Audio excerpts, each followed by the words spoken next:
Hey y'all, so I got this pillar candle from Dollar General. I'm using some parchment paper and I'm taking my dry pressed flowers and just placing them onto my pillar candle, covering them with a little bit of parchment paper, and then just going over that gently with my mini iron. You just have to be careful not to do it too much because this is melting the wax, which is what's holding your flowers to your candle. And then you'll just need to gradually remove your parchment paper.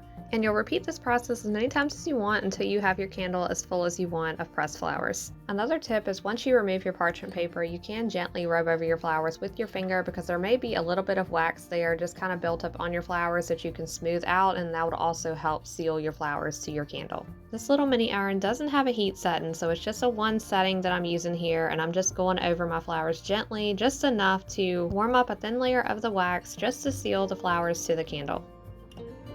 So this is how mine looks once it's all complete. I just really love the simplicity of it. I think it's a really beautiful natural home decor piece. Just to make it more cozy, I did add a wood slice under mine, but you can add a candle holder or a tray or something under yours if you prefer.